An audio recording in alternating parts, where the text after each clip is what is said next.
அப்பா அப்பா ஏய், அம்மா வந்துட்டா.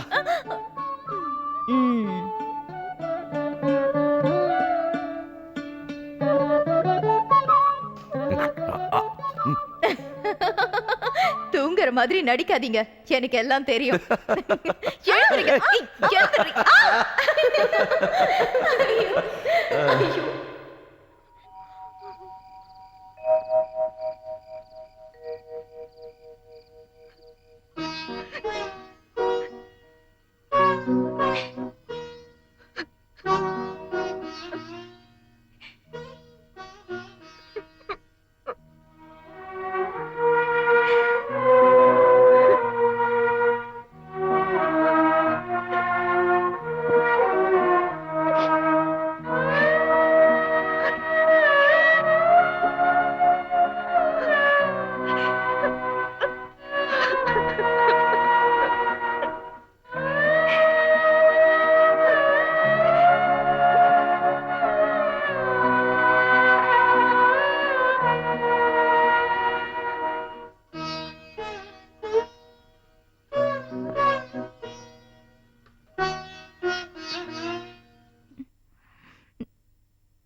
ஜுரம் அதிகமா இருக்கு. கொஞ்சம் கஞ்சி குடிமா. வேண்டாப்பா. கொஞ்சம்.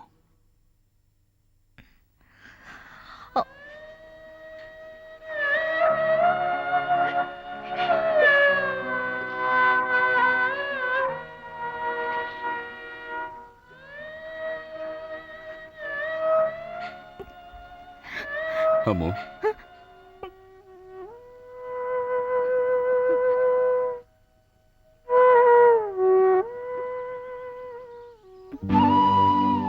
ஏம்மா அழுற? ஒண்ணும் இல்ல. போய் சொல்லாத.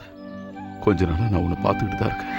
வெளியே சிரிச்சுக்கிட்டு இருந்தாலும் உள்ள அழற. ராத்திரி தூங்காம அழறதையும் என்னென்னமோ வளர்றதையும் கேட்டுக்கிட்டு தான் இருக்கேன். கொஞ்ச நாளா சரியா சாப்பிட்றதும் இல்லை. என்னாச்சு? உனக்கு இங்க இருக்க பிடிக்கலையா? பிடிச்சிருக்கு. உனக்கு இந்த அப்பாவை பிடிக்கலையாம்மா? சொல்லு. அப்பா அம்மாவை மறக்க முடியல. அப்பா அம்மா கோபி நாங்கெல்லாம் எவ்வளவு சந்தோஷமா இருந்தோம் தெரியுமா? அவங்க எல்லாரையும் விட அதிகமா நான் உன் மேல பாசம் வச்சிருக்கமா. உனக்காக என்ன வேணும்னாலும் பண்ண பாலு அண்ணனும் தயாரா இருக்காரு. உண்மைதான், எனக்கு தெரியும். ஆனா என்னால முடியல. அப்புறம் எதுக்காக இங்க வந்த? நாங்க எவ்வளவு ஆசைப்பட்டுக்கிட்டு இருக்கோம் தெரியுமா? எங்க வம்சம் தழைக்க இருக்கிற ஒரே வாரிசு நீதான். நான் இறந்ததுக்கு அப்புறம் எனக்கு கொல்லி வைக்கிறதுக்கும் நீதானமா இருக்க.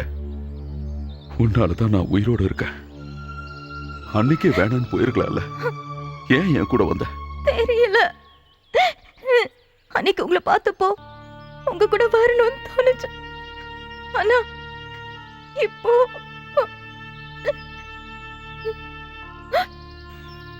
இங்க பாருமா, அப்பாவுக்குன்னு யாரும் இல்லடா. நீ மட்டும் தாட்டா இருக்க. என்னை விட்டு போயிடாதமா.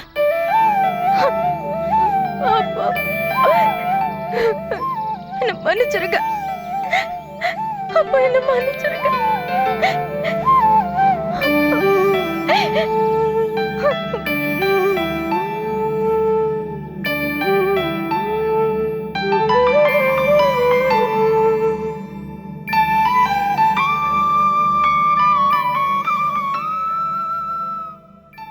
பிடிச்சிருக்காப்பா?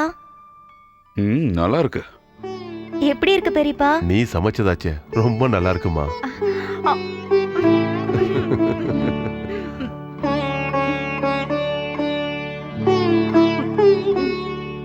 என்னாச்சு? கொஞ்சம் காரம் அதிகமா போட்டுட்டேன். இருந்தாலும் பரவாயில்லம்மா, மனசு நிறைஞ்சு சாப்பிடுற. நாம இதே மாதிரி எப்பவும் சாப்பிடணும்னு ஆசையா இருக்குப்பா.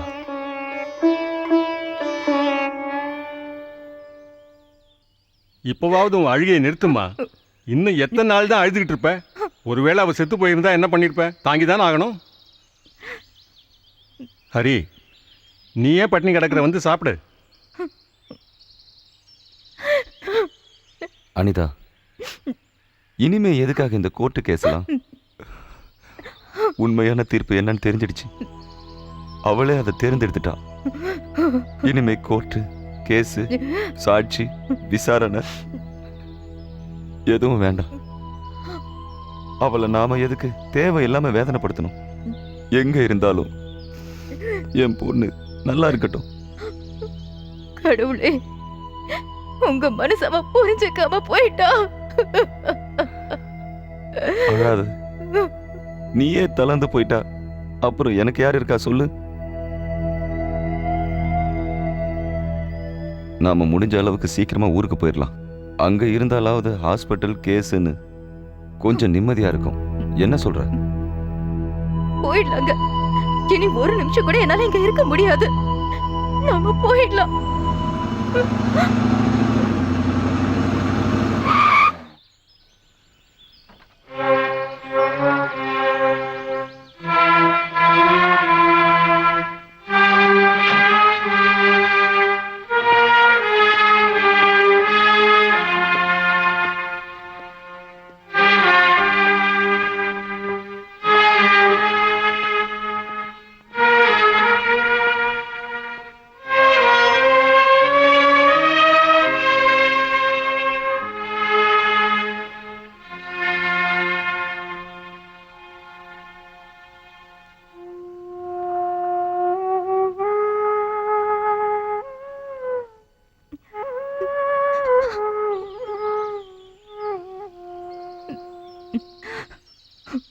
உள்ள வந்து உட்காருங்க. இல்லை வேண்டாம், கல்கட்டா போகிறேன். அதான் சொல்லிட்டு போலான்னு வந்தேன். சந்தோஷம். அதுக்கு முன்னாடி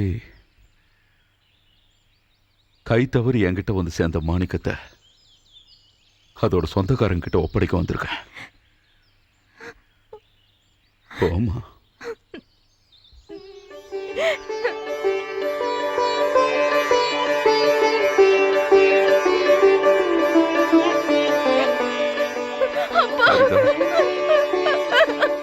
அழாதம்மா.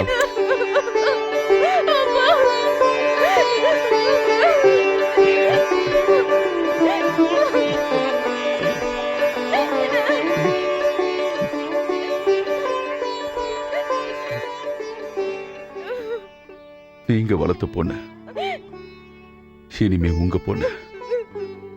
இனி எந்த கோட்டாலையும் எந்த ரத்த பந்தத்தாலையும் உங்களை பிரிக்க முடியாது. ஏன்னா என்னை விட 1000 மடங்கு உங்க மேல அவ பாசம் வச்சிருக்க. என்னோட உறவு வெறும் எழுத்தளவில் இருக்கிற உரிமை தான். பாசம் வேற, உரிமை வேற. நீங்க ரொம்ப கொடுத்து வச்சவரு.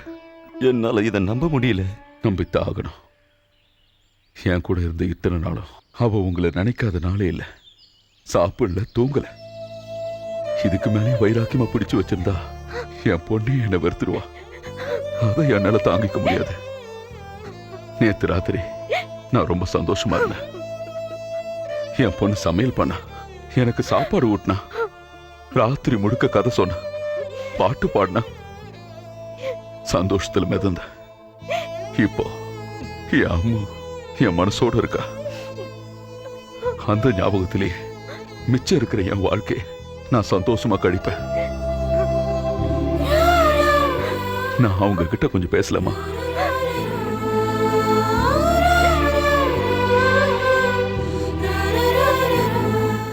நிழல் கிட்டே கோச்சுக்கிட்டு தோத்து போனவனா நிறைய தப்பு பண்ணிருக்கேன். நான் மன்னிப்பு கேட்கல. உங்க சந்தோஷத்துக்கு குறுக்க இனிமே நான் எப்பவும் வரமாட்டேன். ஆனா அவ என் பொண்ணு இல்லைன்னு மட்டும் சொல்லிடாதீங்க.